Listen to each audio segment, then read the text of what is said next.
प्रधानमंत्री नरेंद्र मोदी जी का बहुत आभारी हूँ। जिससे उत्तराखंड की जनता प्यार करती है, ऐसे वहाँ मुझे प्यार मिला। सामाजिक शैक्षणिक काम किए जाए और कुछ चिंतन मनन किया जाए।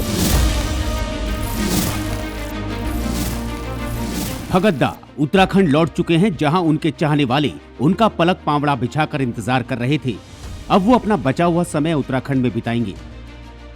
लेकिन भगत दा के लौटने से पहले ही बीजेपी की नाव में सवार नेताओं में आपसी सुगबुगाहट शुरू हो चुकी है।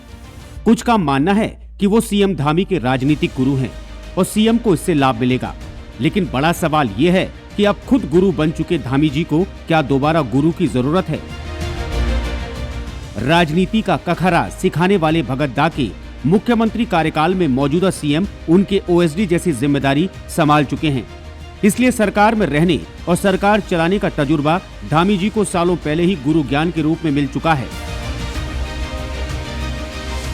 भगत दा उत्तराखंड की राजनीति में उस पारस पत्थर के समान हैं, जिस पर हाथ रख दे वो सोने का बन जाए, यानी कि उसकी किस्मत चमक जाए। और ऐसे एक नहीं कई नेता हैं जिन पर कोश्यारी जी की असीम कृपा रही है। और इसका सबसे बड़ा उदाहरण खुद प्रदेश के मुख्यमंत्री धामी जी हैं, जिन्हें कोश्यारी जी के आशीर्वाद ने एक विधायक से प्रदेश का मुखिया बनवा दिया। उनके साथ ही सुरेंद्र गड़िया भी आज कपकोट से बीजेपी के टिकट पर विधायक बन चुके हैं, जिनके सर के ऊपर भी भगत दा का ही हाथ बताया जाता है। भगत दा कुमाऊं के बड़े नेता हैं, लेकिन उनके चाहने वाले गढ़वाल में भी हैं। और इसकी वजह उनकी सादगी और ईमानदारों को इनाम में आशीर्वाद देना माना जाता है। भगत सिंह कोश्यारी को उत्तराखंड में प्रेम से भगत दा पुकारा जाता है। वो संघ और बीजेपी के बड़े नेताओं में शुमार हैं, जिनका संघ से लेकर अपनी पार्टी के कार्यकर्ताओं के चूल्हों तक सीधी पकड़ मानी जाती है। उत्तराखंड जब अस्तित्व में आया तो प्रदेश में अंतरिम सरकार बनी, जिसमें मुख्यमंत्री भले ही नित्यानंद स्वामी थे, लेकिन नंबर 2 की हैसियत भगत दा की ही हुआ करती थी।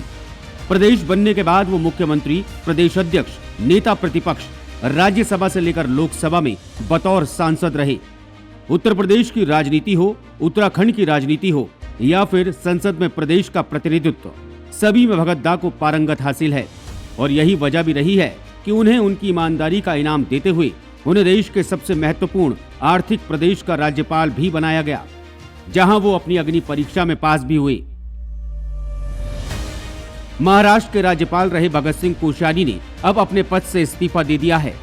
उनका इस्तीफा महामहिम राष्ट्रपति द्रौपदी मुर्मू ने स्वीकार कर लिया है और उनकी जगह झारखंड के राज्यपाल रमेश बैस को महाराष्ट्र का नया राज्यपाल बनाया गया है। भगत सिंह कोश्यारी 3 साल महाराष्ट्र के राज्यपाल रहे। पढ़ने लिखने की इच्छा होने के कारण उन्होंने हाईकमान को अपना इस्तीफा भेज दिया। माननीय प्रधानमंत्री नरेंद्र मोदी जी का बहुत आभारी हूँ। उन्होंने महाराष्ट्र जैसे एक महान प्रदेश का राज्यपाल बनाने का मुझे अवसर दिया और मैंने अपनी भरसक कोशिश की कि वहाँ उत्तराखंड का गौरव आप मानते थे, उसी अनुकूल काम हो। और वहाँ की जनता में मैंने जितने कार्यक्रम किए हैं उतने मुझे लगता है कि 30 साल में नहीं होंगे। तो एक जनता का प्यार, जैसे उत्तराखंड की जनता प्यार करती है, ऐसे वहाँ मुझे प्यार मिला।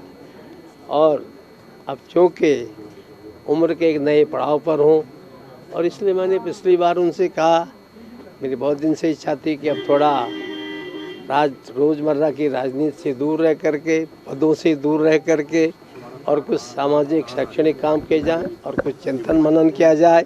इस दृष्टि से मैंने उनसे बात की तो उन्होंने मेरी विनती मान ली। इसके लिए भी मैं उनका आभार प्रकट करता हूं और आप लोगों से यही विनती करता हूं कि उत्तराखंड के उत्थान के लिए जो संभव हो, आजकल विशेष करके हमारे बहुत से क्षेत्र हैं, सामाजिक, शैक्षिक, आपके हॉर्टिकल्चर, एग्रीकल्चर, कितनी चीज़ें हैं, वो सब कैसे आगे बढ़े और कैसे स्वावलंबी हो, उस दृष्टि से आगे बढ़े। उसी दृष्टि से उसी दिशा में जो प्रयास होगा करूँगा। उत्तराखंड में एक दौर था जब कई बड़े दिग्गज नेता बीजेपी में रहने के दौरान जहां पार्टी को मजबूत करते थे, वहीं कोश्यारी जी के भी बहुत करीबी थे। लेकिन कोश्यारी जी के बाद कई नेता बीजेपी छोड़ कांग्रेस में जा शामिल हुए। अब एक सवाल उत्तराखंड में ये भी है कि क्या भगत दा के उत्तराखंड लौटने के बाद वो लोग दोबारा बीजेपी में वापसी करेंगे या नहीं। भगत दा ने आज तक सादगी में ही अपना जीवन यापन किया है और उम्मीद है आगे भी लेखन और पढ़ाई जारी रखते हुए ऐसा ही जीवन व्यतीत करेंगे।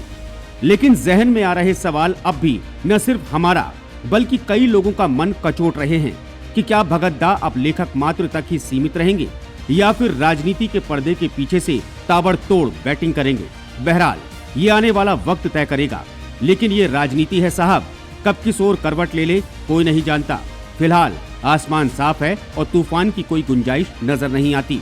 मौसम का मिजाज बदल रहा है, इसलिए मौसम में हल्की सर्द हवाओं के साथ दोपहर में धूप का आनंद जरूर लें। Bureau report, crime petrol.